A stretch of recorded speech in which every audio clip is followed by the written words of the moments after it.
psychic discipline types. Yeah, the psychic power. Yeah.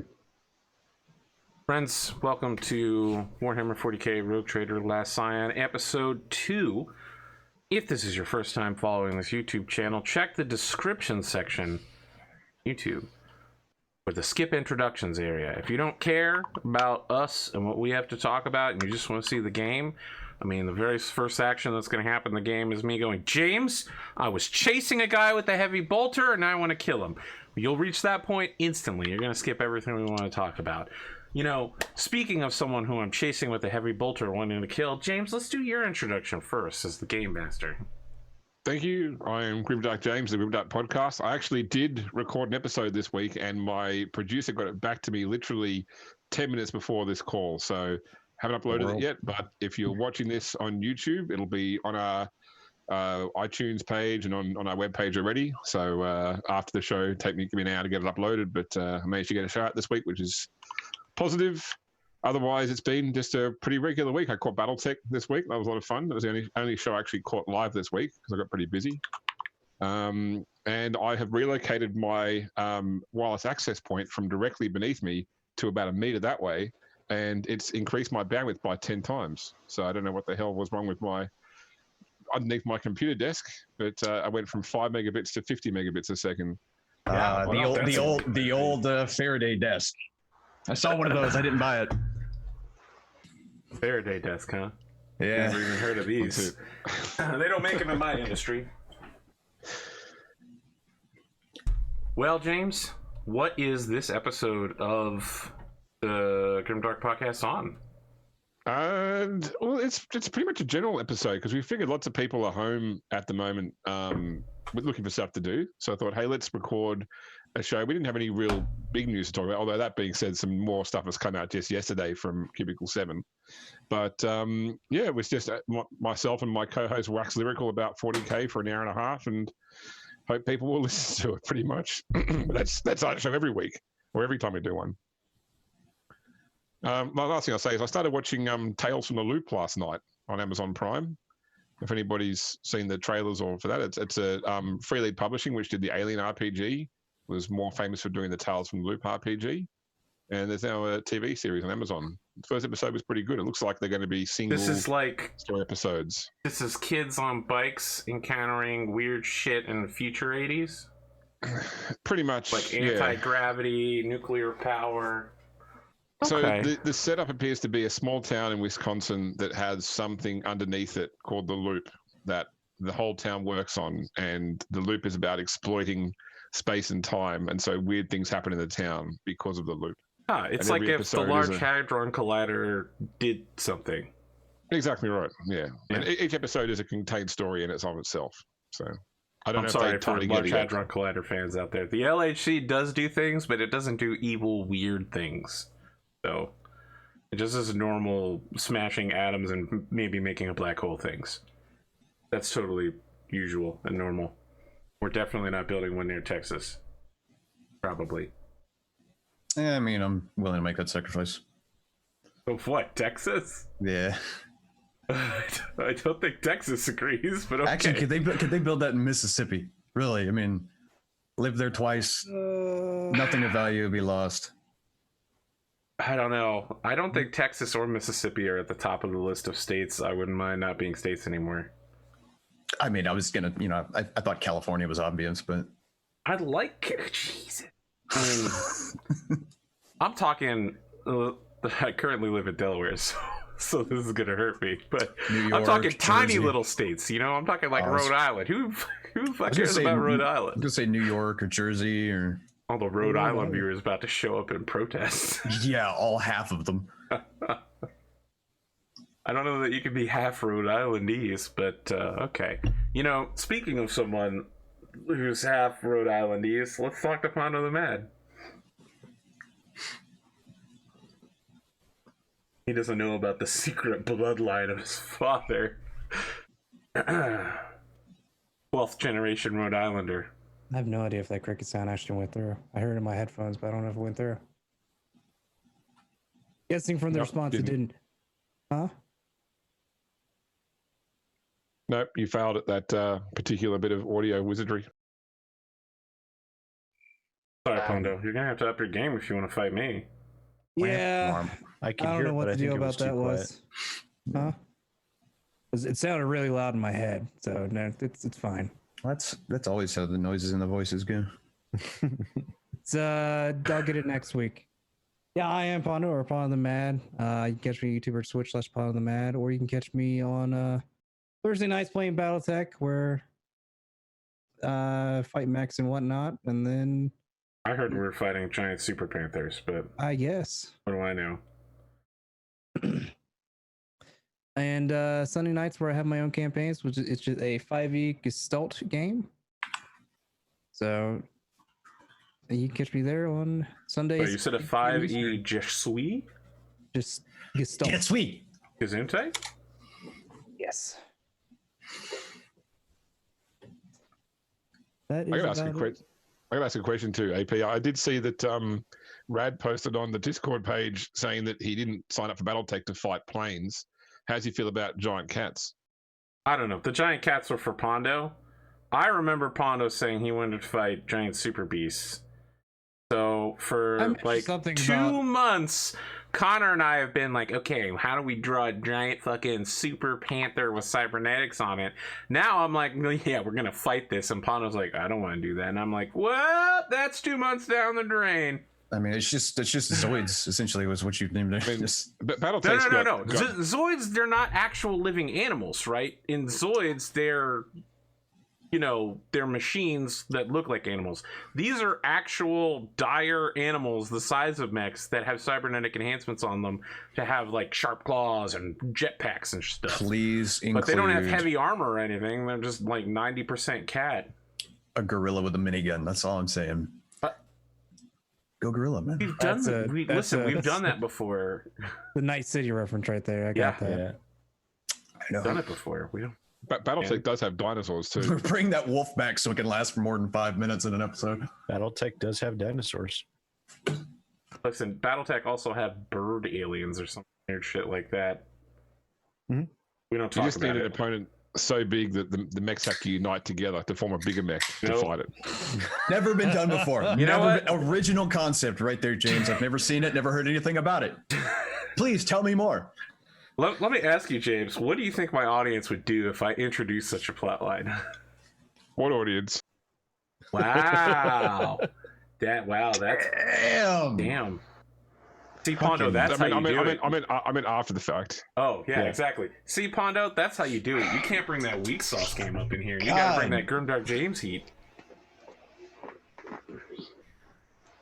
I was trying to be kind. I just wanted to use the cricket thing because I hadn't used Look, it in a if while. you're trying to go for it, you can't be like, maybe I should be. You fucking go for it and then possibly regret it later. That's how that works. That's how I usually do. I've learned smartass them, and Well, you I know, tend to keep it back. yeah, we'll see how that goes after you get married. Wow. No, I'm a smartass now.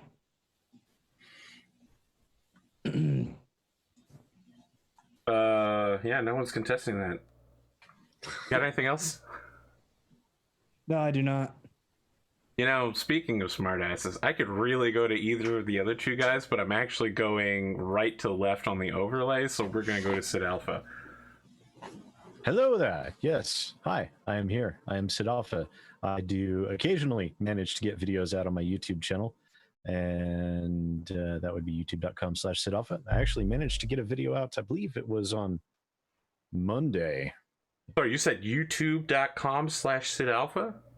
I do believe I did say that, yes. Okay. If you type that into your web browser thing, whether it be Chrome or Firefox or Edge or Internet Explorer. I got Or Netscape Chromium or something like Navigator. that. I'm having some problems. Did you check your IRQ settings? It says I'm in 1998. Is that a problem? So what was the number for your BBS? Yes. Oh my god. I forgot about those things. Yes. Oh, BBS. Yeah, I'm here. Nothing all that eventful has happened to me over the course of the past 48 hours. I got I had my friend Rachel Messer call me yesterday and said, I'm bored, so I'm going to torment you. And then 10 minutes later, oh, by the way, we're going to stream. So I ended up being in an impromptu stream with her last night until super late. So I didn't get much done. And I finally dared to step on the scale today after being sick and eating whatever the hell I wanted for 2 weeks and not exercising. And I was dreading the results, only to find out I lost 3 pounds. Okay. So Yeah, I've lost about 2 pounds in isolation. Not eating will do that to you. Well, I was eating. I was eating a lot too. That you weren't eating. I was just eating whatever the hell I wanted, and I wasn't exercising. Yeah, I got that problem today. I had a cup noodles that's like 80% of your daily sodium, and I was like, I can taste that salt. And Good all the water salt that my right body there. is now holding. Yep.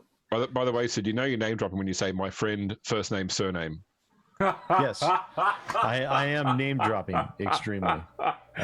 Yeah, my friend Bill intentional, by the way. Gates.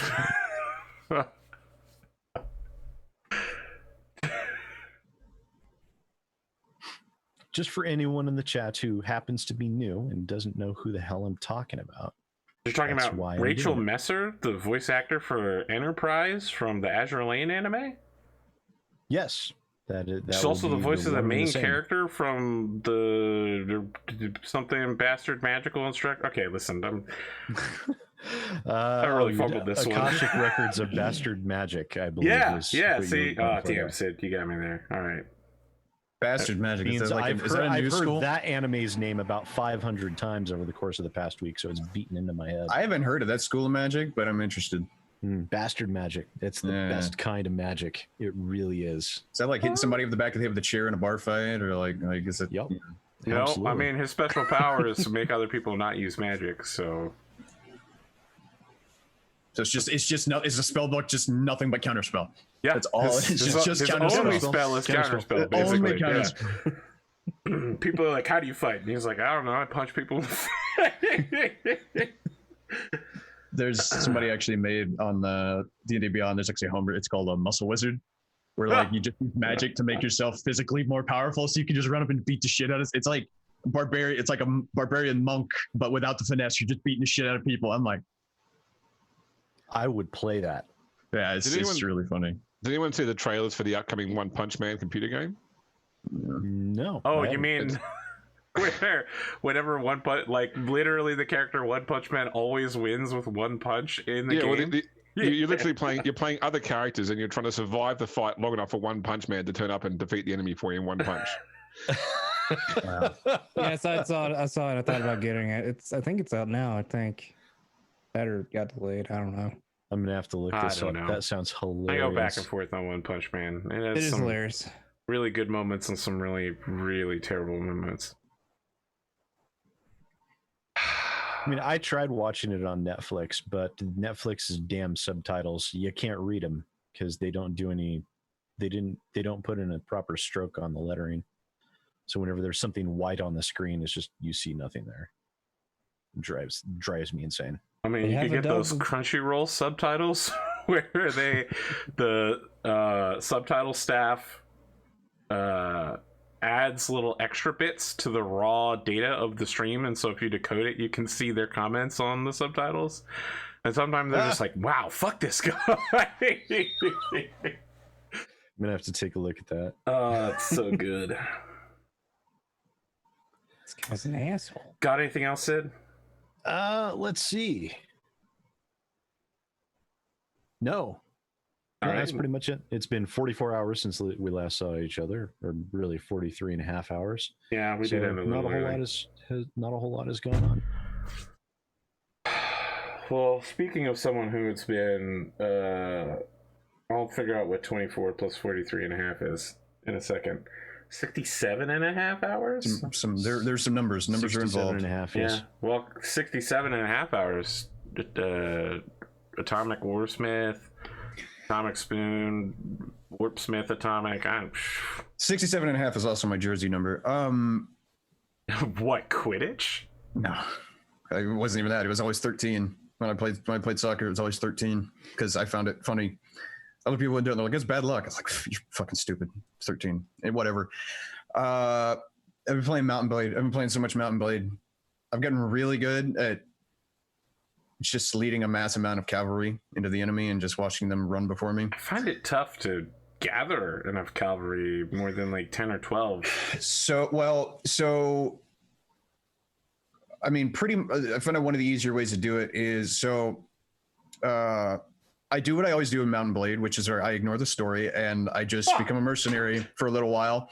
So I started working, I joined up with the Sturgians, who are essentially the Northmen, the Vikings, whatever. And then I've been running with that dude and I was kicking ass and whatever. And then we were at war with one group and I almost completely eradicated them except for like 2 settlements. And then in the time it took me to siege like one of their last cities, he declared war on 4 other nations. And I'm sitting here carrying all the weight of like this one nation. I'm like, what the fuck? So I was like, all right, I'm getting sick of this guy. He's treating me like garbage. I'm not getting any territory from I was his vassal. I was like, I'm doing more work than all your other guys combined. I'm not seeing anything for it. So I left his kingdom, made peace with those other 4 guys, joined up with one of them, declared war on the other guy, took all of his shit. And so now I control like the third of the map on like the western side. And now I'm actually doing the main storyline, but well, that's a weird order, but okay, yeah. Well, it's just politics. Yeah, it's I mean, it's got some jank, but it's very much I played a stupid amount of warband, so I'm enjoying it. It definitely got some stuff that needs to be fixed. Like a bunch of the perks don't work, and there's some bugs with like there's some easily exploitable stuff with like certain castle sieges, like you can. Like if you don't put your guy, like if you're defending, you don't put your guys near your front gate, the enemy soldiers will not physically attack the gate. They'll just stand in front of it. So then you can go up above them and just like throw rocks down on them, like stupid shit that will get fixed in due time. But I'm enjoying it. I mean, it's essentially warband, even though it takes place like 200 years before, it's warband 2.0 essentially. It just takes that and adds on to it. I'm liking the siege system is better, and it's I'm enjoying it. So it'll be good. I played my second character through. The first character got captured and I was like, fuck out, I'm gonna abandon him. I played Dante Fierro through. I had a castle and 2 little places. I got a second party to follow me around and help post me up, but then I was just like, wow, you just declared peace on everybody, so now I can't make any money. And at that point I was like, well, 0.5 patch deployed today, I'm gonna start a new game. And then there were immediately bugs with it, so I think maybe I'm just gonna wait like a week or 2. Yeah, there's already some decent mods out there that tweak some stuff to like in lieu of patches coming out or stuff that get fixed. Obviously modders are fixing stuff a lot faster, so it's helped fix some of that stuff. But I mean, other than the fact that for an air quote early access game, it's still got more to it than most of them do. It's got a good framework there. So it's got almost as much as the original Mount & Blade does at this point, except for the character stories. Yeah. So I gotta tell you, I really love the new cloak physics. The cloak physics. Sorry to post up for NVIDIA hair physics right here, but the improved cloak physics in this game are pretty good. I like that I can now do 1,000-man battles without the game engine shitting itself.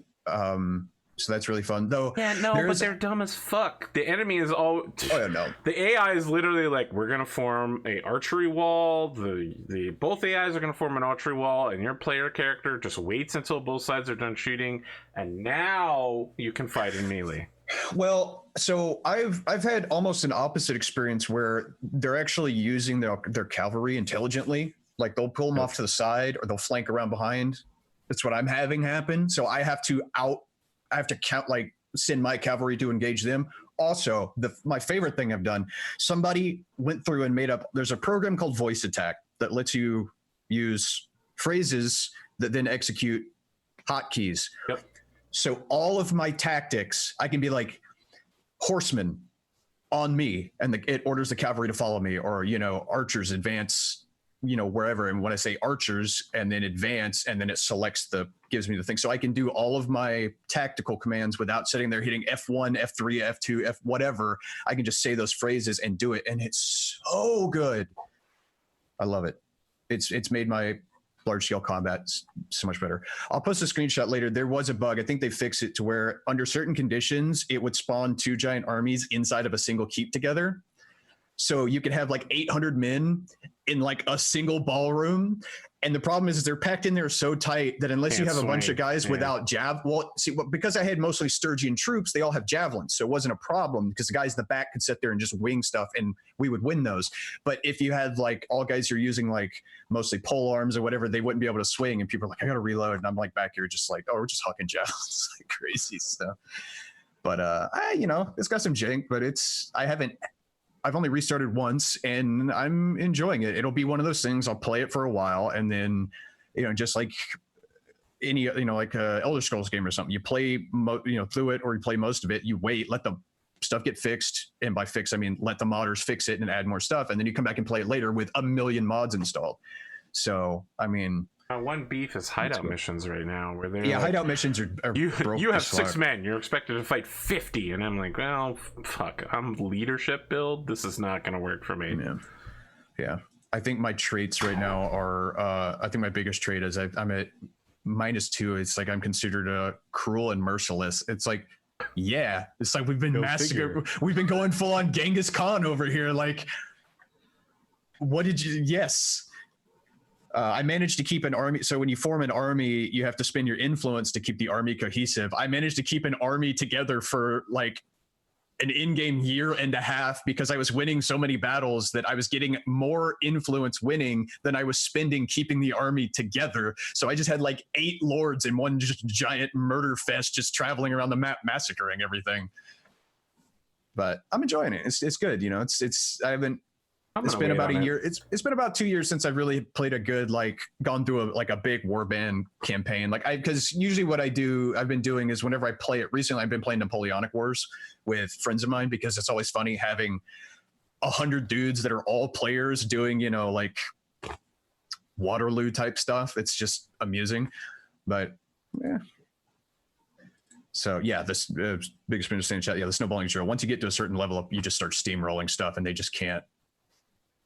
They just can't stop you. So I'm waiting for some balance that's stuff. when 500 man armies show up and 700 man armies show up. And well, there's also some stuff like, for example, like arrows almost completely bypass armor. Yeah, that's great. Even just normal arrows, not even bodkin arrows, which is stupid.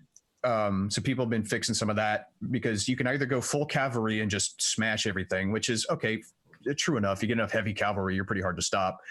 Or you just get a bajillion archers and then hope that their cavalry never even makes it to your line. So you just do one of the two right now. I've been going the cavalry route because it's just fun because couch lancing is hilarious. Yes, couch lancing is the best. And I've gotten so good. It's like I hit a dude last night. I think it was my highest. It was 787 damage. I hit a peasant for 780 damage on a war horse. Just like there's just his body just like a cartwheeled. It was hilarious. But that's pretty much what I've been doing. This is Wednesday. It's been good fun though. Still haven't finished cleaning up my office, but Mountain Blade, it can wait. It's not going anywhere. Look, you shut the door, no one else can see in the office. It's fine. But we can see. Well, People will understand.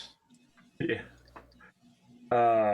I've been hitting that Animal Crossing pretty hard. Secondary Mountain Blade, third Fate Grand Order, but I gotta tell you, I think I'm going to be shifting those priorities to Mountain Blade 0, Fate Grand Order number 1, Animal Crossing number 2, and I'm going to get into that Half-Life Alyx because I got it, been waiting for it, but then Mountain Blade came out at like literally the exact same time. I haven't used my VR controllers for a while. Got to blow the dust out of my headset and get started on that because I'm super interested. I want to know how it goes. I've never beaten a Half-Life game, so I don't know what goes on in this thing. I don't know if there's a guy, his name is Dr. Gordon Ramstein.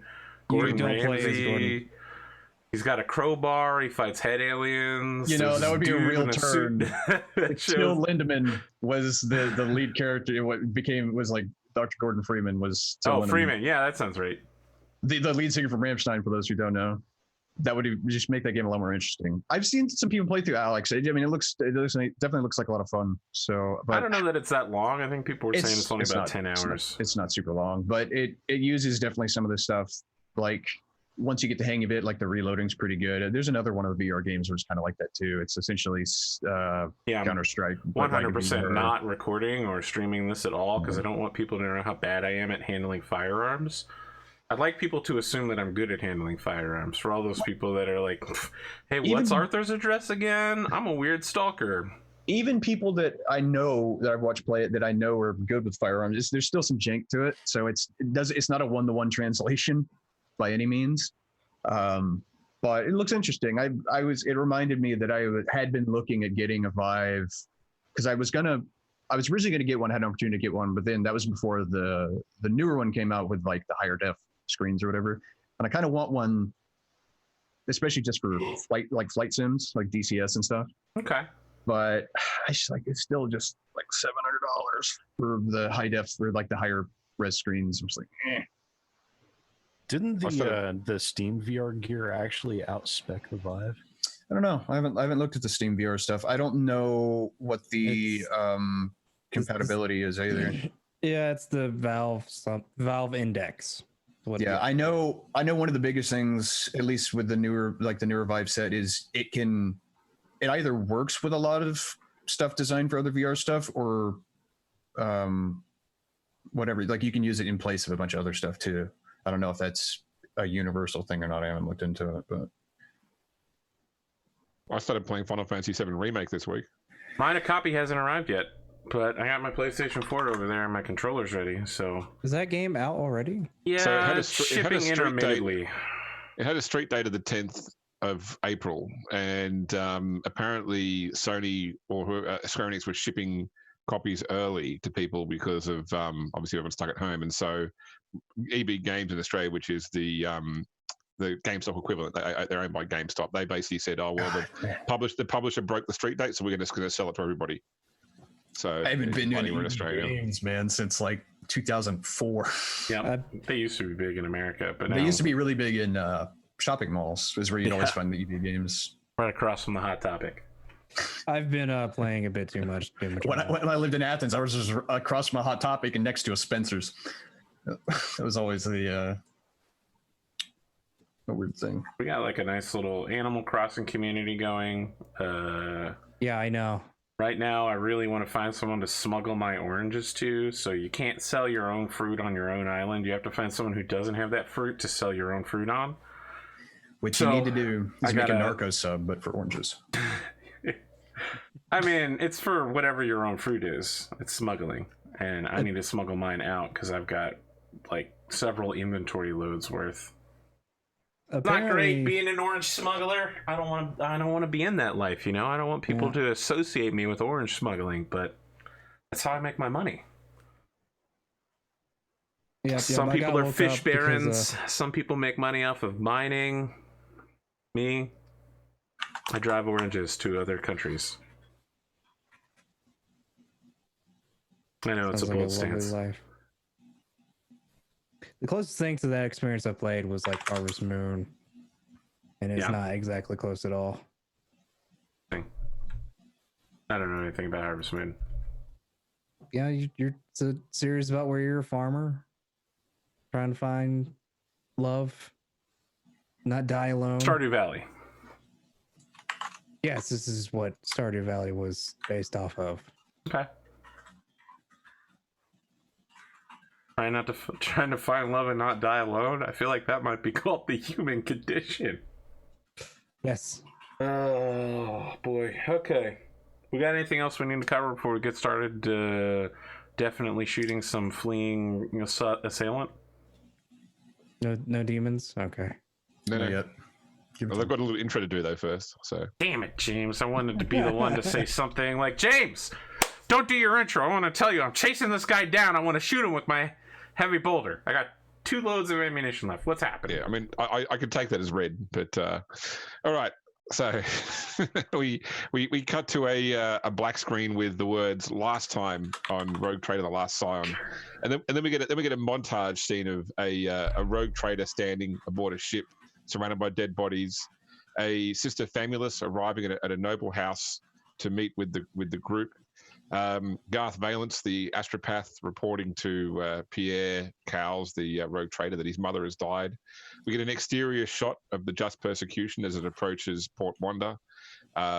We see an Inquisitor flanked by 2 Death Watch Marines approaching the group. We see the group talking with each other about which rogue trader to ally themselves with, at least in the short term. The group meets an ancient navigator at a bar where he is covered in his own vomit and alcohol.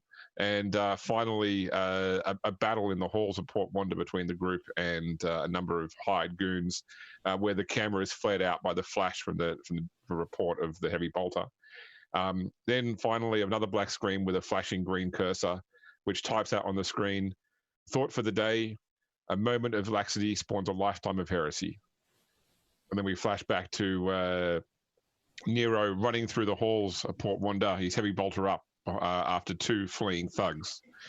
And so I'd like to ask you, Arthur, what's your play here? Are you just trying to gun them down? Are you trying to run them down and catch them? What's your objective? Remind me, we have an injured one that we've left behind. You have two unconscious ones. My plan is to gun them down. And you know what? If I can make it a little bit of a public... Like, I'm not trying to shoot anyone that isn't these 2 people. But, you know, like, if one of them gets, like, 3 holes in him from rocket bullets and stumbles into a bar and goes, "It was Nero the Blade, got me, blah!" Well, they're running through, like, maintenance corridors. Okay, well, you know, then I just want to shoot them. Okay, the guy that ran in the first round is probably out of sight anyway, because you had, like, I'm 4 aware. rounds of Just this one guy. He'd probably take his leg off. Yeah. Just to be clear, I scared that first guy away. So this guy... Yes. I'm 100% okay with killing him. That's right. He engaged in violence against you. I don't need a roll. You can easily, you know, put an amount of. You've got 20 bolts left. It's up to you how many you want to put into this guy's back. I'll put 10 more in and then reload over his corpse. I love the visual. I was going to say of 10 75 caliber. So they enter his body in and detonate like hand grenades. It's just meat paste. I pull out my data slate full of wanted bounties, and I want to check this guy's general description and those of the rest of the corpses versus my nice little data slate here. They are not on your data slate. That's unfortunate. Yeah. I'm going to return and say, "Lord Captain, it is I, Nero Julius Augustus Bullet. I have apprehended one of the fleeing people. Shall I use my manacles to assist this dying patient before we medicate him?" There are 2. I withdraw a sword on my back and stab one of them in the face repeatedly until he's very dead. And then I say... There is one. There is only one survivor, Captain. Oh, yes. Would you like me to manacle him so that we can perform some medicate on him? Yes, go ahead. Okay. I'm going to break both of his arms and then manacle him behind his back. Okay, I feel like that was a little unnecessary, but that's fine. Captain, Lord Captain, I must remind you that these criminals attempted to abscond with you in broad daylight, and might I add, Cyrax, your combat etiquette was excellent. I am honored to fight beside someone, and perhaps we should work on our line of sight. Garth, Cowles, perhaps in the future, finding cover or dodging in any way would be a superior strategy. That was fine, but okay. You are surprisingly calm, Captain, for someone that was recently almost abducted by 10 hooligans in the back of a space station. I admire your detachment. Recently, in this way, you're very much like a week. Yeah. In this way, it feels like you're exactly like your mother. Cool, calm, collected. Thank you. What do we need to do to keep this guy from bleeding out immediately? He's not in any danger. Like he was dropped to like -1, so he's not in any danger of expiring immediately. Okay, and he's probably shot with some energy shots, so he's not. Well, I know one of them. I think I knocked out with a plasma gun, so the wound is probably fairly cauterized. That's probably the one that I left. Or just bleeding, or just burning through as we speak. Lord Captain, we do happen to know of a sister, maybe trained in some form of medicating. Sorry, I'm not even in character voice right now. Give me a second. Lord Captain, we do know of a sister Famulus who may be trained in medical capability. Part of me is going to guess that she probably isn't trained, but it wouldn't hurt to give her a call, I suppose. Well, she doesn't look like any Hospitaller I've ever seen, but yes. She did have a diagnostic gauntlet she used to take your blood.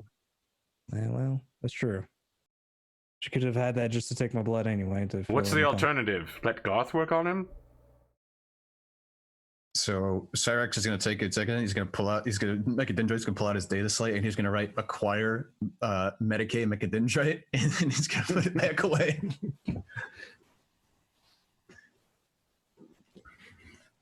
Actually, Garth, didn't you say you could read people's minds earlier? Was that a thing you said you could do? I could attempt it. Do they need to be Not conscious? I feel that would be a question for the GM because I don't know the answer to that. I feel like the whole party turns and looks at the mysterious shrouded figure. No, we all still time freezes directly at the screen. Time freezes, and then you hear like the Western like voice from the sky, like. And that was when the Duke boys knew they were in trouble. That's when the GM came by and gave them the news. That exact moment, these criminals realized they done fucked up. To answer your question, the way Mind Probe works is that you start maintaining it, and for each round you maintain it, you go deeper. So in the first round, you're only getting surface thoughts. So the surface thoughts of an unconscious person are pretty much negligible.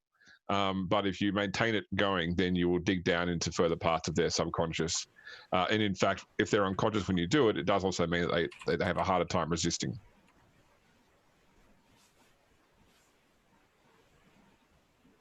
Yes. I think at this, Nero is going to prop this guy up against one of these barrels and just stand there with a sword pressed against this guy's throat and says, well, Garth, why don't you get on it then? We don't need this thing alive any longer than we need it to be. I assume we can sell it for parts somewhere. I'm just looking up the different rounds for the Mind Probe. There it is. Yep. I think it takes 4 rounds to go completely in.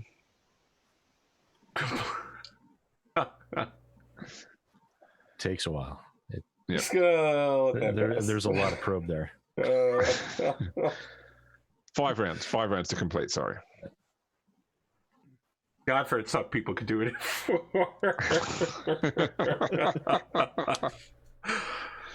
Well, they're rushing and they're doing it wrong. You need to take time. Wait.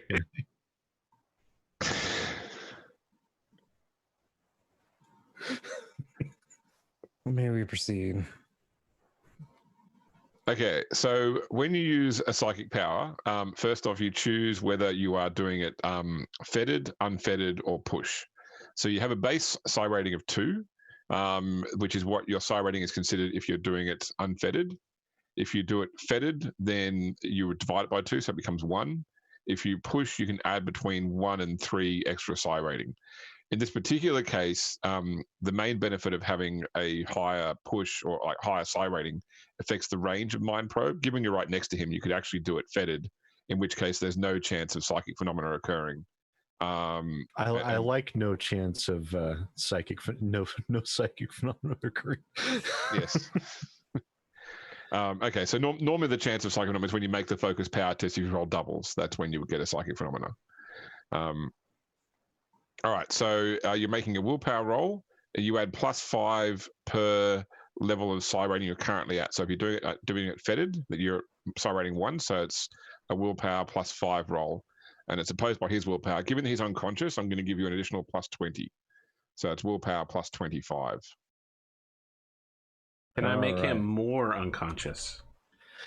You could make him dead, but I don't think that would help. All right, so he got -6 points. He rolled 88 under 25. So hey, 1.8. That's all you needed. Okay, so you start to drill down into this guy's psyche.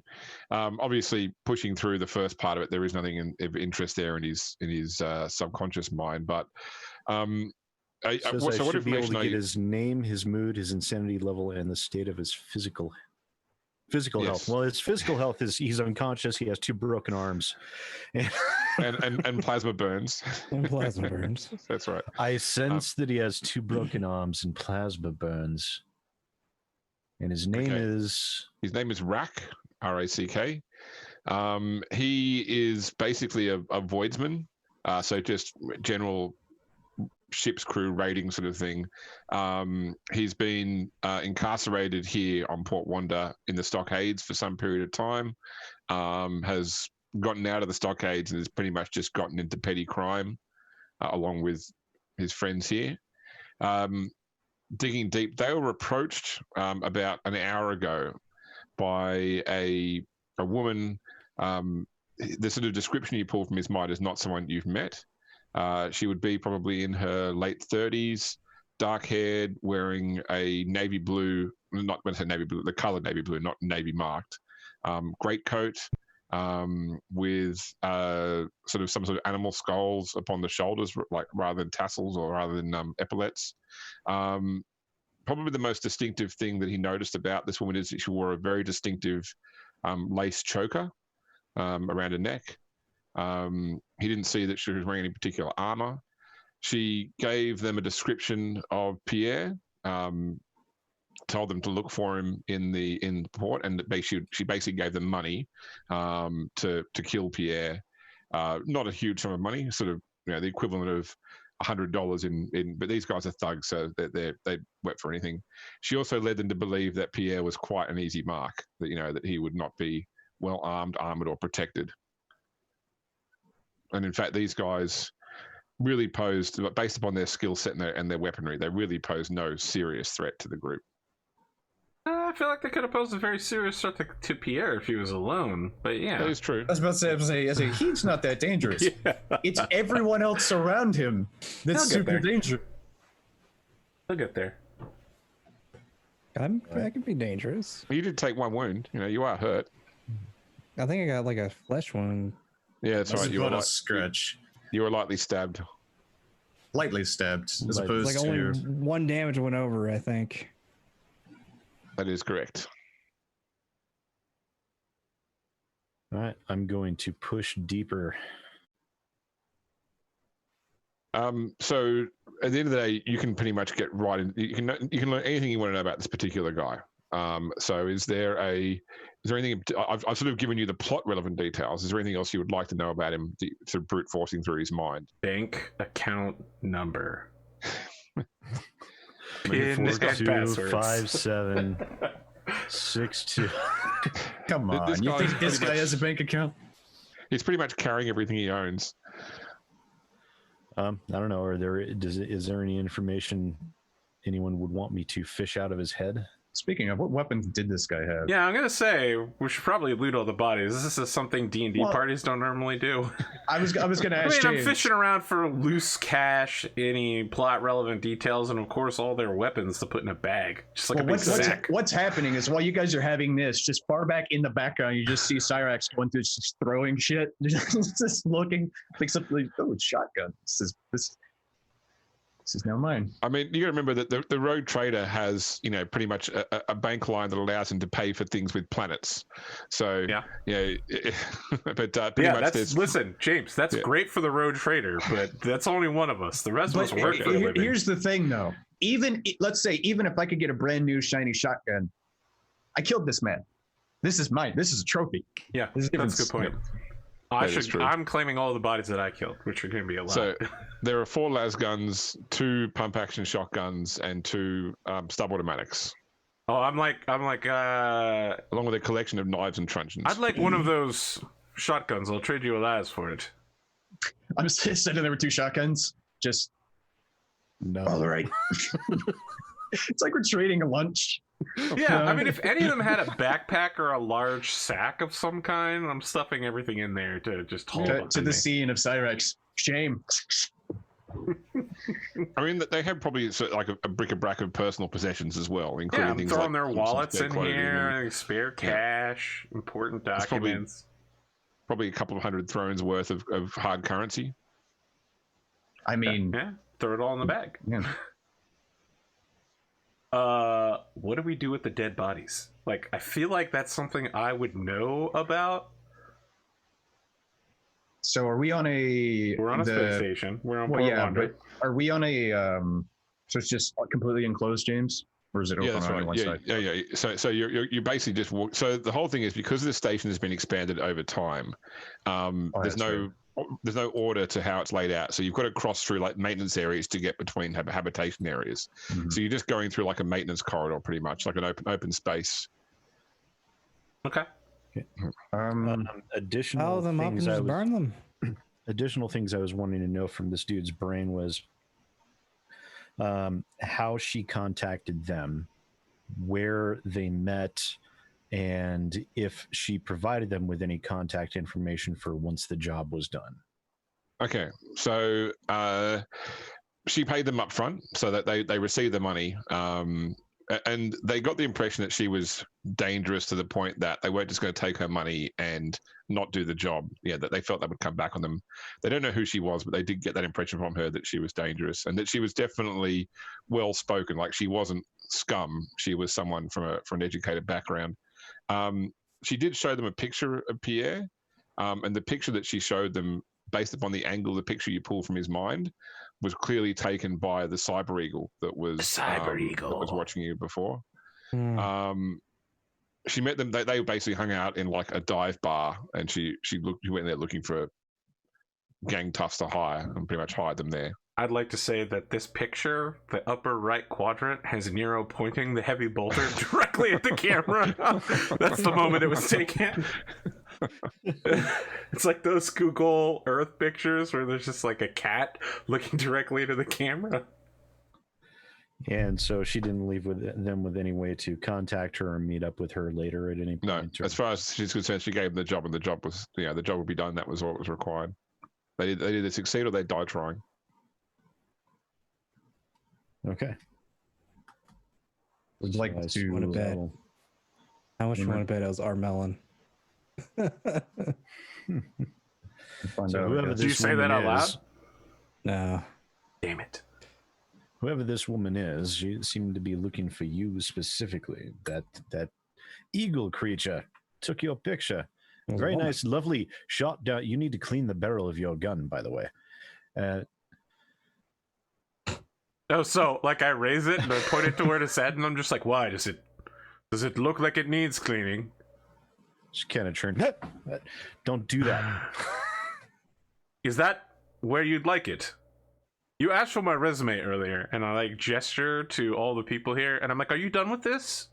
Using my sword to gesture towards the still living manacled captive.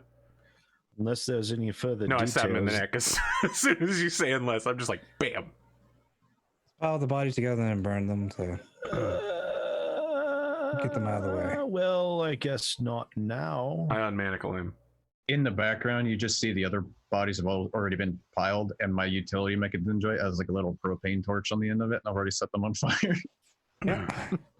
Truly a worthy death of absolute it was scum. a woman? Yes, a woman in her late 30s, dark hair, and very distinctive outfit, and I described the outfit in detail and everything. Apparently a lace choker around her neck that may be an affectation or maybe something else, but it might be an identifiable item. Interesting. Perhaps. You never know. A fire suppression system starts over the bodies. Basically, a sprinkler system kicks into life. No, you're not all set unless you're standing by the body's not saturated. It just kicks in that one sort of sprinkler. Yeah. I mean, probably because there's I don't have any accelerant, so it probably takes a minute for the clothes to catch on fire. It was a woman, brown hair, with lacy choker. Didn't you say black hair? Dark hair. Dark Oh, hair. dark hair. Yes. Well, brown can be dark, but Clarifying details, it may be black. Well, I would have seen the woman, so I'd know. Yeah, you have his impression. Now, obviously, his impression is colored by his subconscious. So the key things that stood out to him were the coat, the skull shoulders, and the choker. the animal And the dark skulls. hair. Yeah. Human memory is tricky, you know. People misremember things all the time, so we don't know if it's brown or black. It could have been midnight blue, and That's ridiculous. No one would ever dye their hair midnight blue. you would think. They were Aldari. Regardless, whoever this person is definitely someone that knows of who I am.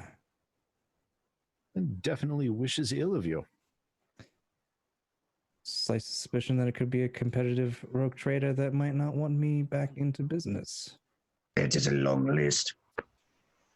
Well, it being female kind of shortens the list a little bit, at least by half. Lord Captain, I believe you're constraining this far too Potentially much. 48 to 52%. You have far more enemies than just other rogue traders. Indeed. I can think of an Inquisitor that reaches the top of that list. Was the Inquisitor? I thought the Inquisitor that we spoke with was a guy. Correct. But Okay. Inquisitors have many minions, and he is not your friend. I don't think it's fair. I think he mostly didn't want me snooping into the business of what they previously were. Yes, it's not my business to tell you what your business is, Lord Captain, but you're going to need to determine whether or not you will investigate and avenge your mother's death, because if you do, that means crossing the Inquisitor. Yes. And I'm pretty sure I can take him, but I don't think I can take 2 Space Marines. No, that's the I think I can issue, take is these 1 Space Marine. I feel solidly on this one. Yes. I believe I could potentially take on about 1/8 Of a Space Marine? How to choose Yeah, your like the psychic shin shenanigans. area. I believe that would be Yes. something you could tackle. Yes, I concur. So I'd like to just point out, because when you first arrived on Port Wonder was when my internet was crapping out last week. Yeah. That the scene where you observed the Cyber Eagle was actually very soon after arriving on Port Wonder. Like it was actually in the Longshore. Yeah. So if it was looking for you specifically, then it's safe to say that whoever was setting up was aware you were arriving on the Just Persecution. I was actually just That thinking doesn't occur to Nero. He's not that smart. Question. Is Hospitaller the one from Order of Familia? Order Familiar. Famulus. Yeah, Famulus. Famulus. That's not Hospitaller. No, Yeah, there's 4 different orders. She's Famulus. Yes. Does she have the white hair that you typically see as far as Deptus Sororitas, or? No, she Like had one she of the had, orders has white hair. Yeah, she had so black hair. you haven't seen she wears a wimple, so you haven't seen her hair. Ah, Okay. of course. Well, it's one of those things where like people are like, "Oh, this looks good," so they start doing all of their sisters' battles with white hair, but only one of the orders actually has white hair. The rest of them just have So, normal hair. just to be the, clear, though, the sister that came that was the Miriam. yeah, she came with us though. Correct. right? And I Yeah, also don't believe that she was described as wearing midnight blue clothing with animal skulls. Yeah, no, she didn't. It's Plus, she as soon would as he have- said she would animal have had skulls no- on the shoulders, I was like, "It's got to be a rogue she trick." would have had no reason to know when we arrived because she was with us when we Correct. arrived. So that doesn't make a whole heck of a lot of sense there. Plenty of people knew you were arriving on the ship, however. Yes. So the last contact you had from Miriam, by the way, was her saying that she's ready to when you're ready to let her know to officiate the transfer of the warrant. Yes. Where Shall were I we heading find before? someone to clean up these bodies now that they're all soggy? Are they not on fire anymore? The suppression system kicked in, Lord Captain. You can see it right here. It's raining right around us. Do we care? Well, I mean, someone's going to have to clean them up eventually. I don't know if you I'm know sure this, but bodies someone go will. bad after a while. Like Yeah, wine. That is what servitors are for. Yeah, probably at this point, some servitors arrive to start dealing with the mess and ensuring the fire has been put out. Okay, My that's fine. point- It's being taken care of. Yeah, I will at the take point- one of the knives from one of the voidsmen, and I will hand it to Garth. This is for not exploding when you read his mind. Oh well. Thank. It Thank. is not a real knife, but it will do. Think. Nero like she's the sword. It says, "This is also not a knife." Just to be clear, God, this is not a toy. I pull out my catachin knife that's like the size of a short sword. This is a knife. I thought Garth has like some super top of the line, best quality weapon or something like Yeah, that. yeah. We're all talking down to him, and he's like, "Oh, yeah, talking look about at this the- fresh I'm- out the factory." We're talking about Well, knives. turn to start walking away. Garth's in the back, and he pulls out his like best quality mono sword and looks at it. For a Yeah, second, we're talking about looks at trophies. The knife, and then resheathes it. Look, you never know when you need a knife. You just need a real knife. Catachin knives, also known as swords. At the point you were walking through here, I believe you were on the way to your family's accommodation on Port Wanda. Yes. We're also waiting for our new navigator from House. Our replacement. Yeah. So as far as I had in my notes, the open items were checking your accommodations, receiving the new navigator, meeting with a rogue trader, potentially a melon, and receiving the warrant handover. Yep. She's the one trying to get me killed. I know it. It'd be ironic. You're always so suspicious. Look, you're going to be married to her in like 3 episodes. Don't worry about it. Well, yes, I guess someone's wanting to off you, so we may as well get our business concluded and depart from here, rather. Yes. First, we must go to the place, to our quarters, and see what they've been digging through. Perhaps his eyes were not as good as you would once suspect. I doubt that. Yeah, I really doubt we're going to find more than an inquisitor, but all right. Okay, so you guys continue on your merry way. So there is a noble district in Port Wonder. It's in a similar location to where you met with House Santai before, but the navigator quarters are separated to a degree, like they're a suburb away, basically. But as much as you can have a standalone house within a space station as such, where it's partly integrated into the bulkhead of the station, but partly a standalone building, so it can have all the grandeur and stylization of a house. It does exist. So it is, once again, like a giant mansion. And once you enter, Kios is waiting for you inside. Certainly, it's obvious that this place has been tossed. Like every single drawer is open and emptied onto the ground. Furniture has been moved, pushed over. Nothing has been, like, it's not like someone's deliberately destroyed the place, but certainly things like cushions have been torn open to look for things, for example. So this was a search rather than an act of destruction. I'm going to hand Regil my bag and say, Master Kiosk, can you please sort these?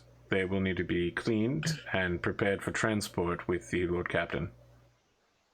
The bag is the weapons you took from... Yes. The knives, weapons, ammunition, wallets. he looks inside and can see like there's still some blood on some of the weapons. He pales somewhat, and I mean the bag is probably bloody and greasy and oily. Look, James, it's just patina, right? It's fine. Yeah.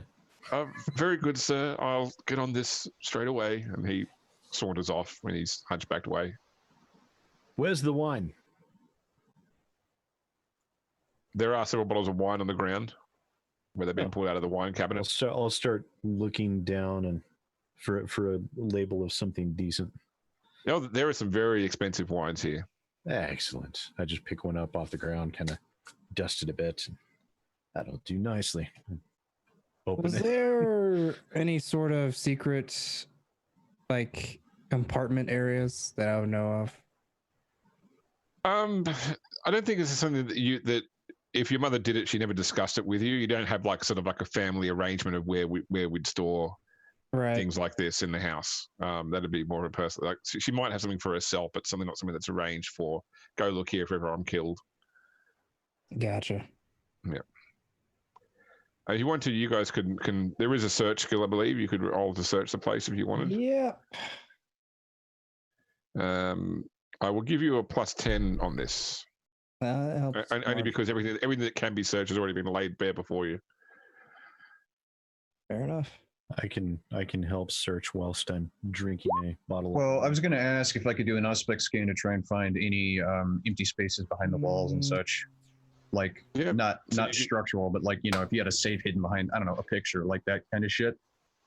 You can do a tech use 10 at +10 instead if you want to, Atomic. All right. That would be what great. was the modifier for the search? +10. Let's see. Break out yield servo skull, boys. It's been a fate point, but I got it. All right. So I use the servo skulls aspects for that one. Far more interested in my wine than I am to searching. You're all looking around, and I think Nero just is standing in a corner and just waving his heavy bolter back and forth just in case anything happens. Okay. I'm more like Yeah, pretending I'm searching and just constantly refilling my glass. Well, what I do is I'm sitting there, I'm holding my data slate, and the servo skull flies to the center of the room, and then like a beam projects from it, and it's almost like if you've ever seen somebody like 3D scanning a car or whatever. It just does like a 360 rotation. It's just scanning all the walls to see if there's any empty spaces behind them or the floors. Whatever. So with your successes, Pondo, you can tell that first off, the place itself has actually been searched twice on two separate occasions. So the first occasion was a more precise search. So this is not the one that like tore open cushions and such. This has just been looking like pulling out papers, going through papers, etc. And you find evidence like damage on the floor, indications that something particularly large was involved in this search. In fact, now that you've seen them, you could probably imagine the Space Marine boots that you saw could have made some of the damage to the floor in here.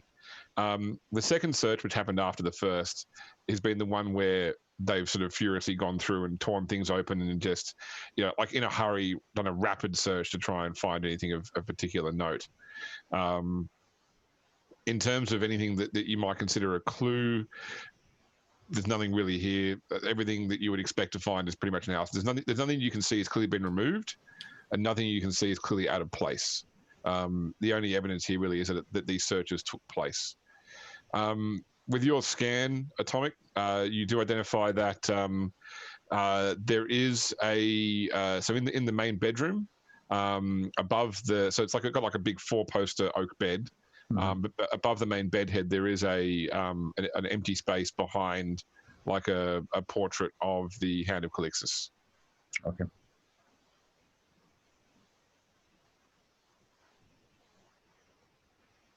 I think as that's discovered, Nero's just like, we never knew what went on in here. Good looking ship though. Nice. I guess this is your bedroom now, Pierre. I guess. You will want it disinfected. Captain, if you please. And I'll like take Okay. the picture off the wall and like point to the Yep. So I don't know how concealed it is. there's a crevice in the wall, which has a mount on which is sitting a power blade. So Nero, you would recognize this as the power blade that the rogue trader captain that Angelique always used to carry. So it's a good quality power blade, very distinctive in design. It bears the family crest on the Suba. You seem to recall though that she stopped carrying it probably 6 or 7 months before you left her service. So presumably it's been left here since. So what I say is, the Lord Captain's power blade. It is unusual that she would have left it here. She became distant with it towards the end. Curious. I guess Pierre will go and pick up the power blade. Captain, are you trained in handling such a weapon? Yes. Doesn't he already have another? I have sword? a power sword. I don't think I've seen you use it, and I think Nero would definitely be like, "Oh, okay, little bud, calm down." Raise the wine glass. Dual wielding. Excellent. Take a sip. I mean, it is a better quality than your one, so it does confer +5 to hit. Is it +9 or +10? It's +10 for best quality, +5 for good quality. It's good quality enough. Okay. Better than nothing, I suppose, at some point. Takes your weapon skill to 30. Yeah, it's fair. Well, Lord Captain, what an amazing find to recover your hereditary and ancestral weapon. Yes. I suppose there's nothing really else to look for here. This place has been searched twice, so I'm curious as to who did the first search and who did the second. The second, I know at least it was probably our Inquisitor that we met. The first search was the one with Space Marines. First was Space Marines, the second? the Inquisitor would be a bit more subtle in his initial approaches. Really? Apparently, You think someone has subtlety showing up in the middle of a space station wearing full inquisitorial armor with 2 Space Marines and Death Watch outfits? Different forms of subtlety for different things. That is subtle for the Inquisition. So he didn't actually have any. He was wearing just a coat and had no Wearing coat. inquisitorial symbols. Okay. The only all right. inquisitorial symbols near him were the Death Marines. Well, I mean, he that's... showed his Yeah. To be fair, Simple, most but- people wouldn't know about the Death Watch. They would just see Space Marines. Yeah, I mean, Nero didn't know about the Death Watch until he asked people about it. Lord Captain, there is another matter of dire and serious importance that we must attend to before you receive your warrant of trade. I'm confused. What I would could like that to be? call dibs on the second room on the right.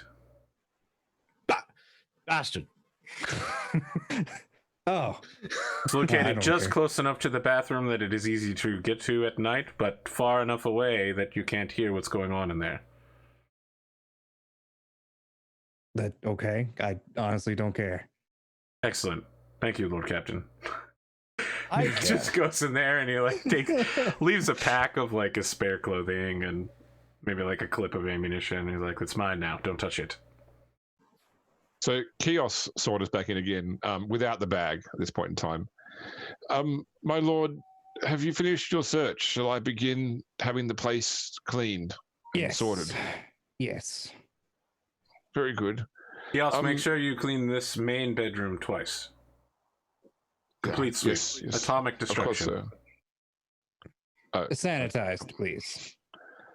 Very good. I'll have your accoutrement ready for you in about an hour, Mr.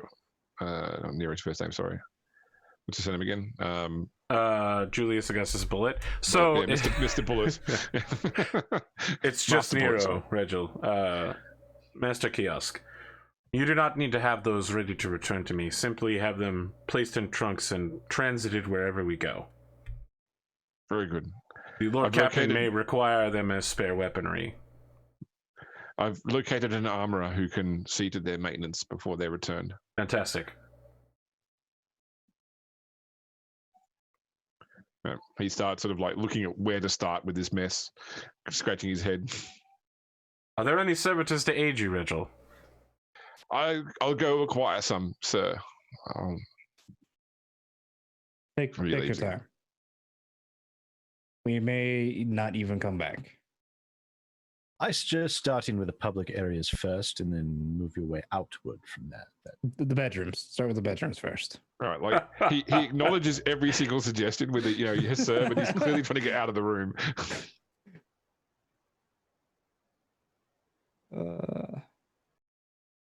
Bit of a nervous sort, that one.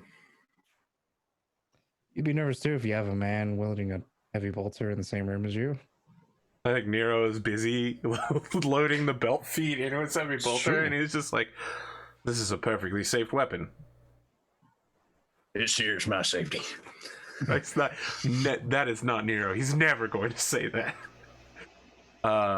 He says, "I recently had this weapon checked out by the finest engine seer that I know in order to confirm that this weapon's machine spirit is functioning correctly." Well, it's probably just for that fight, though.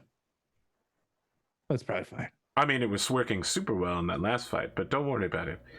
Yes, you somehow jammed it, though. Or not jammed. Nope, but it I definitely. misfired. This weapon is impossible to jam in that fight. You misfired, and how about that? I'm missed. only responsible. I'm only responsible for the maintenance of the weapon. I have nothing to do with the ammunition. Blame someone else. I apologize for missing, Captain. It does happen to me occasionally. Blame the Munitorum. And he I just guess- starts muttering about gross incompetence and logistical capability, and it's the whole thing just devolves into rambling. I don't Falls into know if binary rambling, so nobody knows what the hell he's saying. I don't know if I have any sort of like Rolodex sort of thing for contacting other rogue traders. So Was that your this business house. card holder? You have, the 40K equivalent of LinkedIn. similar to like what you've got here with this household, they would probably have other similar households, and so they would probably have, if you wanted to reach out to them, you wouldn't sort of ring them up or knock on their door, but you would have an agent that would, or Yeah, contact their essentially see if I could schedule an appointment or. okay. So Your you people I would would talk to request their out. people. Lord Captain, before you attend to that, might I remind you that lost time can never be recovered. Yes. Sister Miriam is waiting for us. Yes, I was going to set up appointments on the way to her Very well. because there's Okay. chances that they could not respond right away or not. Patient. So this bottle's only 3/4 of the way gone. Time. My God. Garth, are you Have holding an back? alcohol problem. I appreciate your sobriety. I was gonna say alcohol is the least of his problems, but Before- it didn't really. Before such a solemn procedure. Yes. I don't think he was that sober. So your people have reached out to Armelon's people, and I'll come back to you with that response. Yes, I was. He wouldn't just do Armelon. He'd probably do Armelon, Grimaldi, and then Garrett. Why not? Just accuracy by volume. Someone's bound to Okay. pick up. So I have a question, James. Did the Inquisitor identify which Ordo he belonged to? Yes, he said he was Ordo Xenos. Yeah, you'd have to be Xenos, for yeah. Which Death checks Watch. out with Death Watch. Yeah. Well, Inquisitors change their... They He can. did- It's just pretty hard for them to do it. He did specifically call out he was Ordo Xenos in the Okay, just introduction. making sure. Makes me wonder why Ordo Xenos is involved. It's probably the fucking Eldar. Mm-hmm. It's always the fucking the Eldar. orcs. I mean, yeah, Eldar Corsairs, Dark Eldar, I was and gonna say Orcs Corsairs, yeah, is what I was are thinking known of. to be in this region, along with the other races that are unique to this region, like the Uvath and Garian Dominion. Okay, so your plan now is to head up to so Miriam has if you contact Miriam, she's organised basically that because there needs to be an imperial representative that will oversee this. So the station captain has agreed to do this. So you'll head up to the command bridge where the ceremony will take place. That's good. Sounds good. Station captain supplements his income by being a notary. Exactly right. It's like he can marry people. That's the thing. Well, yeah, I mean, So Atomic, last week you sent out a binary communication. I And did. you get a private communication back. Are you happy if I just explain this now and everyone else sure. can just treat this is only Atomic's character knows this? Correct. Yeah, sure. So in regards to the information about the ship that you sent, there are only a couple of Chalice class cruisers that were known to be missing because so the Chalice class cruisers are only sort of about 2,000 years old, the design. They're sort of a rebuild of the Overlord class, and they were made specifically for the Calixis sector battle fleet. So it would be a battle fleet ship that may be one of the ones that was lost in the Halo Stars in the early days of expansion of the Calixis sector.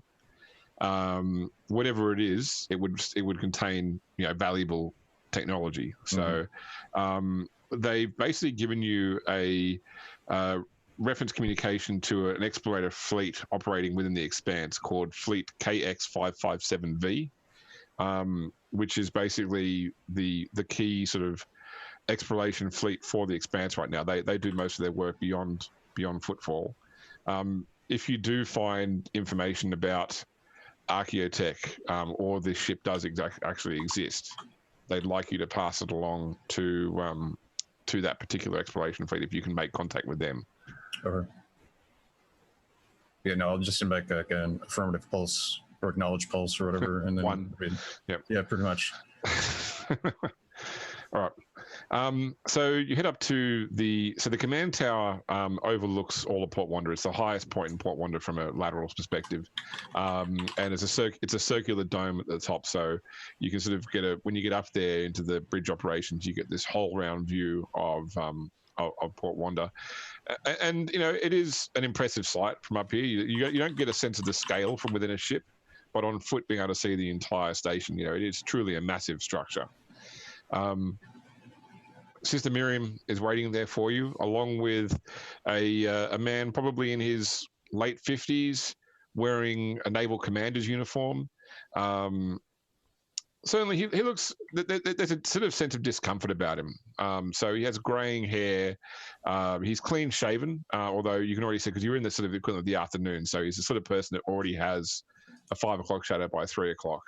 And he has quite a few metal pins. Like he's in a dress uniform because he's about to attend a major ceremony, and he has all these various medals and bars pinned on that would indicate an extensive career with the Navy. So as you approach, he sort of steps forward. Lord Captain Cowles, is it? Yes. Yes. I am Commander Larius Sanz. I am the administrator of this facility. Let me first off welcome you aboard. I'm sorry that I didn't get a chance to greet you as you arrived. I was only made aware of your arrival after it had happened. That is fine. I was greeted by someone else. He looks at you. Someone official? Yes. Very good. I wasn't aware one of my officers had done that. But, I'm glad to hear that somebody showed some initiative for once. Now, Lord Captain, before we get started with this, I need to give you my regular Port Wanda briefing. I hope that you will exercise yourself with the regular decorum of your noble station, of a member of the Imperium and a member of the nobility, and treat the station both as a extension of the Imperium and Battlefleet Calixis, and to abide by the Imperium's laws up until this point. Obviously, when you go beyond Port Wanda, you carry the law of the Imperium with you, but here we are still an Imperial station. You are not in the Halo Stars yet. Secondly, I would like to warn you that the Inquisition operates on board this this station. I'm aware of 3 Inquisitors on board the station at the moment. So, although I'm sure that you're an honourable and noble man, I do need to warn you that there are eyes that will be watching what goes on. I'm fully aware. The person I met was an Inquisitor. Yes. Unfortunately, the way I look at it, having these sorts of individuals on board my station seems to embolden the criminal underworld into their activities and drives legitimate business away. So I hope that your business is legitimate and that you will continue to transact it through Port Wanda. Of course.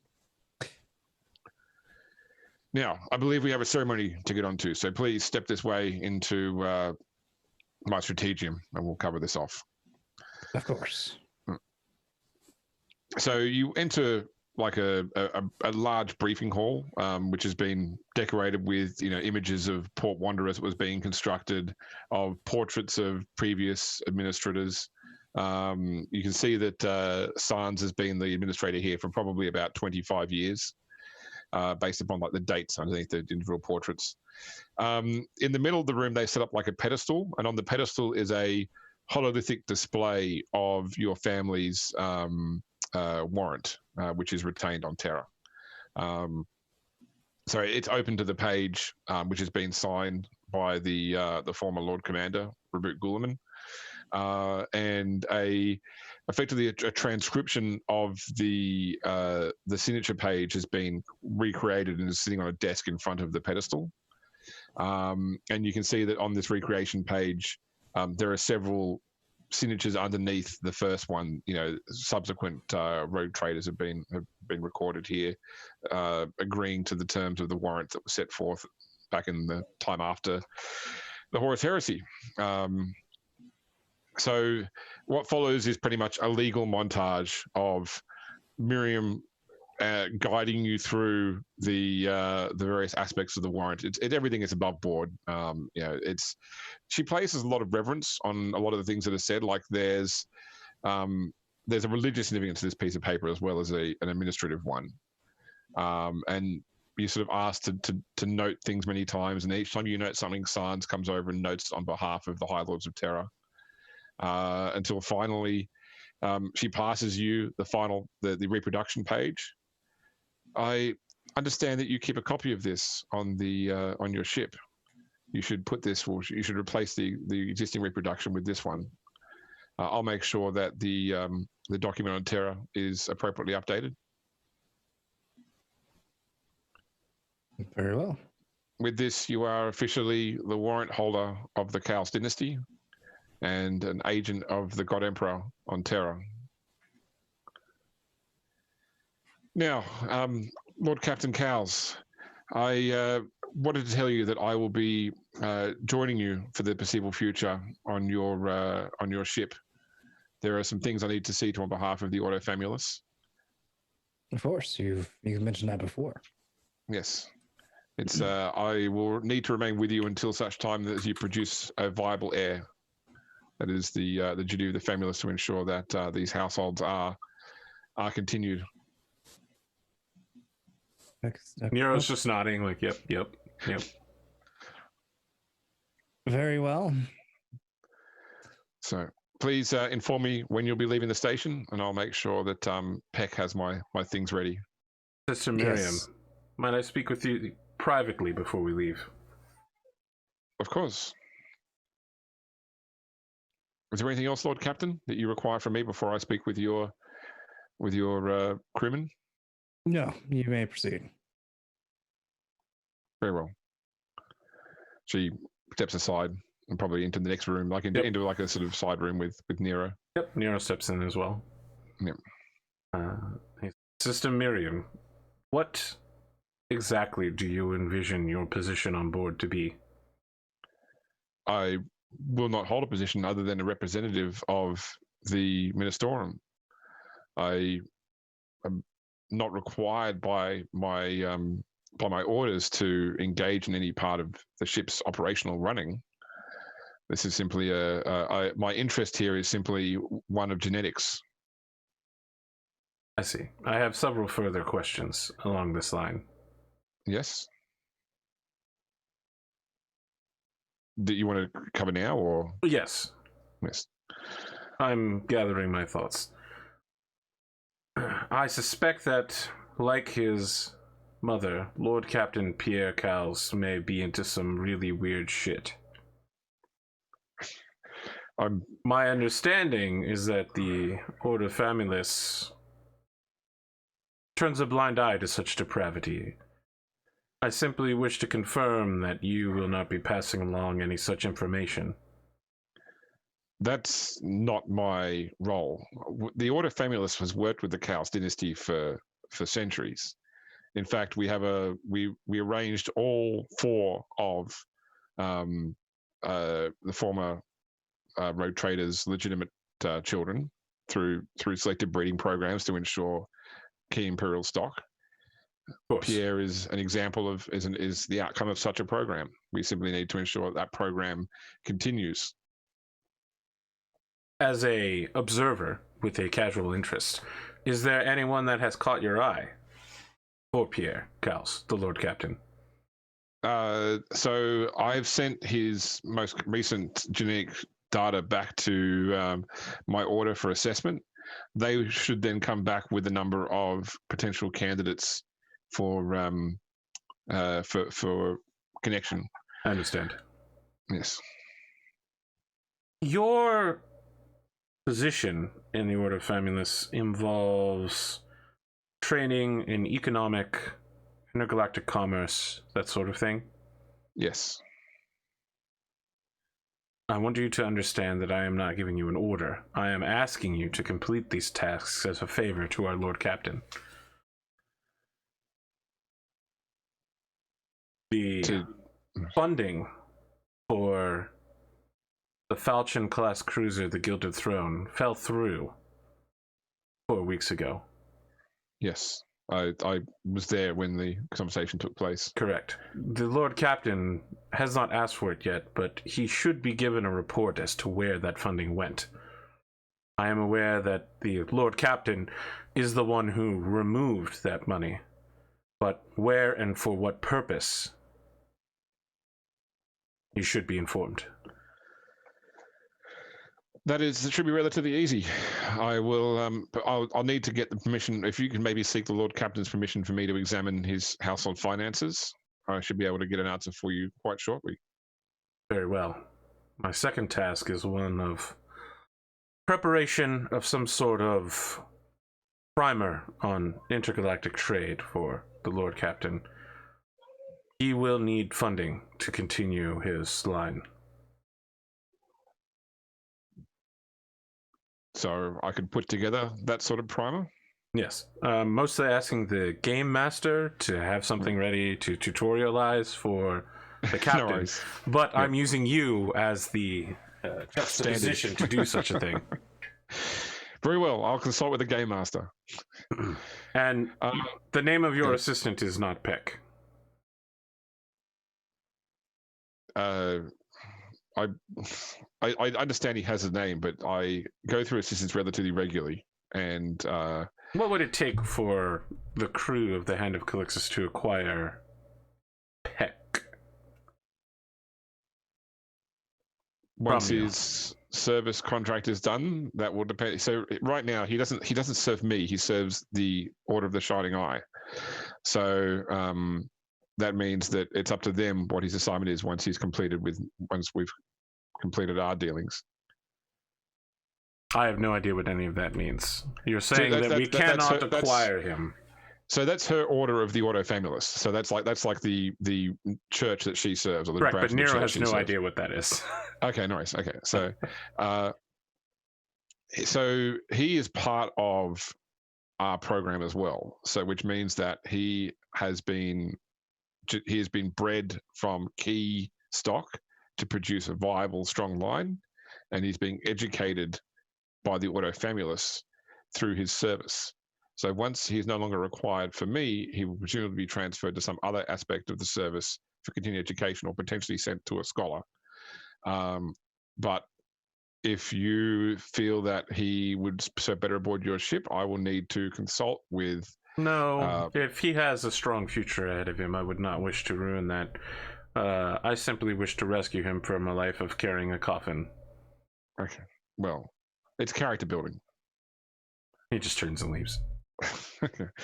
And I mean, you can, listen, let's be super clear here. Yep. This guy's from a fortress world. Yep. Someone wearing like a ton of jewelry and saying it's character building to him is such a laughable concept. Yeah. One thing before you go, Mr. Bullet. It's Nero. Yes. Or Master Nero. Bullet. I prefer Master Nero. Bullet. I'm happy to do these things for you, but I would ask one favor from you in return. He's going to shift slightly. The next time that you and I and Peck are together, or at least in my case is together, I would like to take a sample of your genetics as well. We never know where you might find the shining gem in the rough when it comes to human biology. I have offered my genetics to several hospitallers in the past, but I suspect you mean something quite different. Quite so. Listen, I want a series of flashbacks of him being operated on because he's like near death constantly. I was going to say a series of him getting slapped in the face, but we're still... No, I definitely wanted to imply that, but it's because he's always near death. Okay. He'll say, yes, I consent to such a procedure. He immediately pulls out a data slate and starts writing up an authorization for the Lord Captain to allow Miriam to look into his finances. Yeah. Okay. And then you leave, I presume. And she'll also go I'm leaving while doing this. Yeah, this conversation's over for Nero. Okay. So probably for the rest of you, while Nero's having that conversation, probably Sans has given you like a tour of the command deck of Port Wander as well, just showing you about and told you about the various things. You pick up from the conversation that he's not happy with his assignment here. He was sort of sent here as a temporary thing, and he was good at it. and so he got pulled off ship service and put onto station administration. He'd rather be flying a void ship. He's essentially punished for being too competent at his job. That's right. Yeah, exactly right. Is that called being a Sid Alpha-ing? Damn. Man. Too competent at your job, Sid. That is a compliment. He clearly comes to the point as well that he doesn't, as a general rule, doesn't like rogue traders, but with any new rogue trader, he starts out from the position of, I'm going to try and like this one until they prove to me that they just like all the rest. So he's actually quite genial to you, but a lot of the times he does complain about what rogue traders do to his station. But every time he says that, he's always like, but I'm sure that you won't be like that. That's a lot of constant reassurance in himself to like, this guy won't be bad. He's an asshole. All right, well, this guy would definitely be good. No. Did you want to ask about any other rogue traders, his impression on any other rogue traders while you're having this conversation? Yes, actually, there's a few that I have to get in contact greedy with. asshole, patronizing asshole. The one asshole with that stupid hat. I just want to knock off his stupid head. Yeah. I have one that flew a ship right by the station, made me spill my coffee. Yeah. I have questions about the Garrett, Armelin, and then the Grimaldi. Was that Lord Maverick? So I haven't had a lot to do with Garrett. He has been recently sent here by his family, and you have to understand that he's not a true rogue trader. He's been given permit by his family to carry under or act under their warrant. And there are other rogue traders on this station, or who operate through this station, who would see a problem with me paying him the same deference that I pay to them, as he is not in line with their noble station. So given that he's not really given me much problem at all, I have given him a lot of distance for my own political sense and for ease. He seems to be capable, although I haven't heard of any major discoveries in his name. With regards to Madame Armelin, she comes from a very distinct line. I heard that her father exhausted a lot of wealth into defending their homeworld from an orc invasion, and that buys me that buys their family a lot of credibility in my eyes, that they acted where the Imperial Navy could not reach. With that being said, she traffics knowingly with Xenos, and I have permitted her limited permission to bring her Xenos crew onto my station, and she has not. They've not yet offended anybody other than that. Well, their presence offends many people, but they have not yet done anything that's caused me to regret my concern or regret my decision to allow them on board the station. She keeps them largely under control. As for Grimald, she is also a newcomer here. She spends a lot of time on Port Wanda, doesn't seem to spend a lot of time going into the Expanse. So I wonder what her interest really is. She seems more intent upon, I guess, building up her connections with other rogue traders rather than actually doing the job of exploring and expanding the Imperium's borders. In many ways, I find anybody who is so apparently naive to be untrustable. Either she is truly incompetent, or her incompetence is a mask for some actual competence, in which case I wonder what she's really up to. I hope that answers your question. I can understand that. Yeah. Armelin, what Xenos does she have on her ship? Kroot. Kroot. Yeah. You also, your Vox chimes as well. You have a dinner invitation with Charlabelle Armelin tonight. Armelin? Okay. Yep. In response to your Nero shows up. Yeah. How you spell? Okay, never mind. What now? Okay. I know what these are. Interesting. Captain, I need you to sign this authorization. Sorry, he would say, Lord Captain, I need you to sign this authorization. What is this authorization for? This is so that the sister can look into the mysterious transfer of finances out of your bank. Very, very well. Can I look up over the authorization terms and whatnot real fast? It pretty much allows her to make inquiries on your behalf. So it wouldn't allow her to actually engage in any financial transactions, but simply to get like a statement history sort of stuff from the banks. Then he'll authorize it, sign when he needs to sign.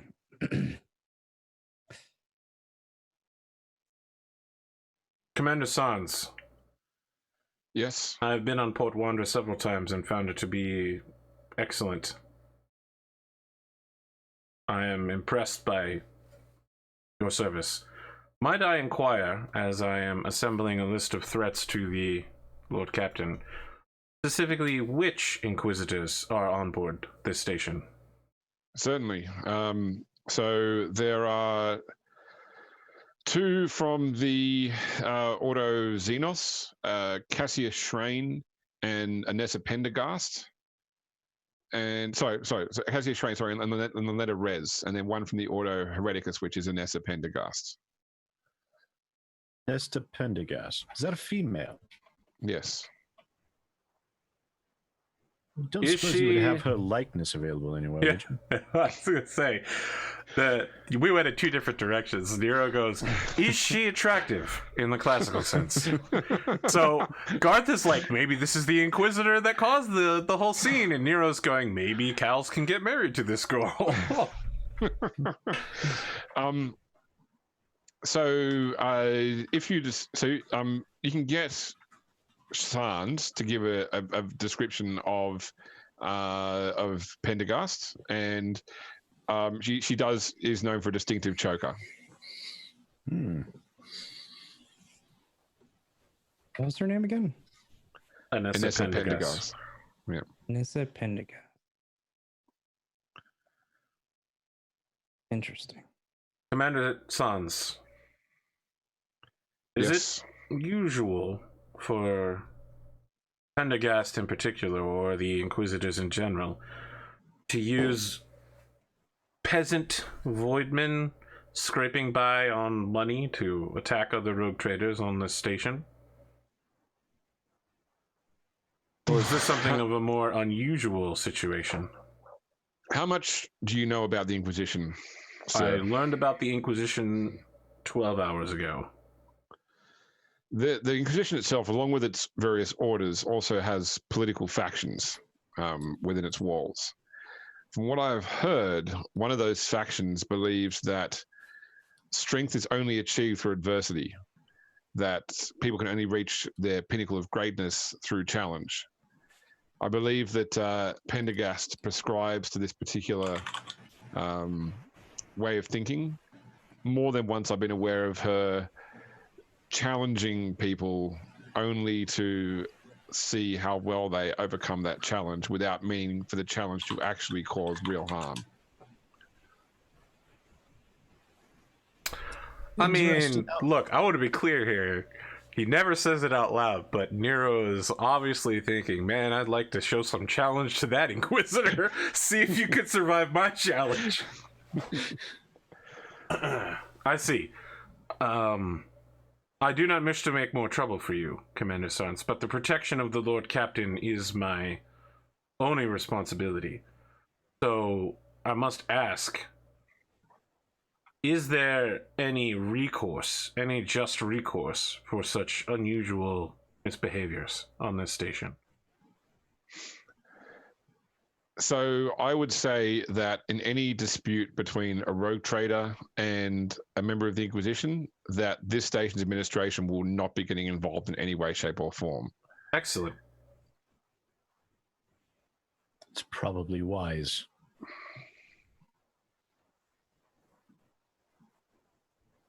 What you don't know can't be used to intimidate us. Thank you so much, Commander San. With False. that being said, Wait till you learn more about the Inquisition.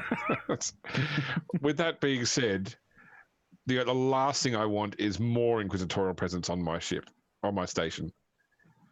That doesn't mean that I'm specifically asking you to create less presence. I won't go out of my way to create less. Unless it is necessary. The only thing I wish to create less of on your station is full wine bottles. Well, you'll be creating more of something on the far end of that bottle, but yes. Ah, so you're a connoisseur, are you, sir?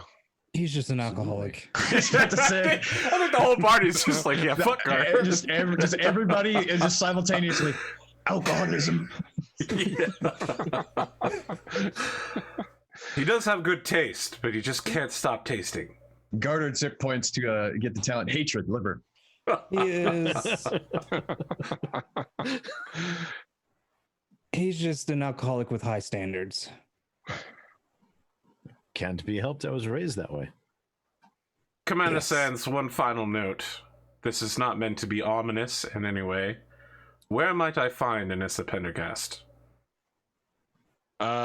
Unfortunately, I don't know. She makes her own way above. She makes her own way about the station. Is there a way to get in contact with her? Inquisitors typically not. Potentially, if you find one of the other two. I mean, so Strain is probably the most easy to spot because he walks around with members of the Death Watch, Space Marines in full armor. He was the one that we met earlier today. He could probably pass along a message, but Pendergast seems to like to operate behind the scenes. I don't even know if she's on the station or not half the time. I happen to know that she is right now, but she comes and goes. I have a feeling if she wants to speak with us, she'll let us know when. I wish to speak with her, Lord Captain. It is my duty to assess all security threats against your presence. I have a feeling that it'd be very difficult to find her. She seems to be one that... I have a feeling she'll be seeking us out soon enough. Perhaps. She seems like a chameleon. She comes and goes. She comes and goes. OAOs. So many people on this channel have no idea what you're talking about, Arthur. Commander, may I make a request? You can make one? The conversation between us about the Inquisitors did not happen. Oh. Let me be clear, Lord Captain. The only thing I like less than rowdy road traders is the Inquisition on my station. So you can be assured that I will do nothing to make their job easier. Thank you. I will be doing my best to make your job easier.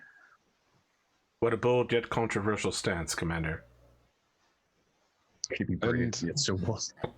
You do realize as well, do you, Lord Captain, that that woman that serves you, the sister, her order is technically a part of the Inquisition, along with the Church. Yes.